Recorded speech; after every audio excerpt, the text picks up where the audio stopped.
Hey guys, how you doing? Welcome to a beautiful day in Houston, Texas. I'm recording right now with my iPhone. Kind of want to make it a quick video. The quality actually looks pretty good. I'm looking at the screen. I'm assuming the mic isn't probably as good, so I apologize if you guys have a harder time hearing me. Hopefully I can fix it when I do the editing. But I did want to show you guys the Nissan Frontier. Hold on a second, let me do a switch view here. There we go.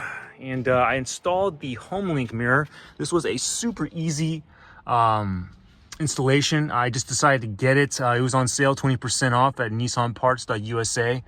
So I went ahead and got that. It is a pretty easy. It's just exactly like the dash recorder. Pretty much the same, except you're running down the different side. Now you're running the wire down the driver's side. As you can tell, I wired it behind the passenger airbag. So you definitely want to be disconnecting the battery negative cable when you're doing it.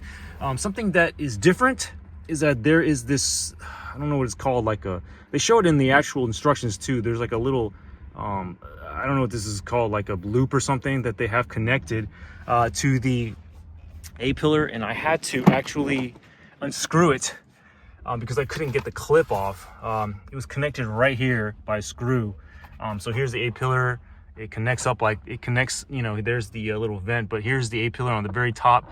There is a little screw that holds in that, I can't remember what it's called, but it's like a little, I don't know what it is. It's like a little holding nylon, brace thing. It's held in by a regular normal Phillips screw. This one right here. Let's see if I can show you guys right here, but a normal Phillips screw. And because of the location, it's kind of cramped. I ended up having to use this special tool that I bought a while ago to install trim on my WRX. But as you can tell, it's very, very small. It's a ratchet tool, so it does spin in other directions. So I had to use that to remove that screw. Other special tool you may need, actually you will need, is a T20 in order to remove the mirror. It's actually a very easy step to take off. You just unscrew that screw that's over here. It's right there, and then you there you go, right there. And then this just slides. It just slides up. It just slides up from the little hook thing that it holds on to. Let me show you the old mirror, and that way you can kind of see. It's no clips, nothing special. You just unscrew it. As you can tell right there, there's a screw. You just unscrew it and it just slides right off. There's no clip or anything special that holds it in. And this little housing right here is super easy to take off. It's just two clips, one right here and one right here. You just pull it off using a pry tool, and that's pretty much it. Just remember the wiring is pretty simple. You just kind of route it inside the housing up here. I don't know if you can see it. It's that it's not that one, it's right there. I can't see it, but anyways, I routed all along the headliner and then down, and then you didn't even really need to remove anything. I didn't need to remove any of this trim or anything. I just kind of shoved it in here, and then of course here's the connection point right here to the accessory connector. So they did give you a little extra length, so I did zip tie it up.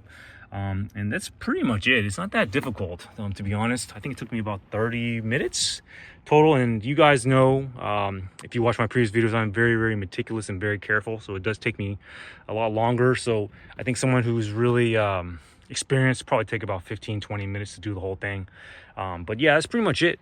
I did get a keyless remote start. I'm sorry, the remote engine start also, but I'm not going to be programming it. I'm gonna be what's it called? I'm going to be bringing it to the dealership to make the change, the remote change, and I'll do a little review of everything. I did finish up pretty much everything. I don't know how much other accessories I could add to the car, but it was a very, very enjoyable install, and look forward to doing more videos with the Frontier. All right, guys, I'll talk to you later. Have a great day.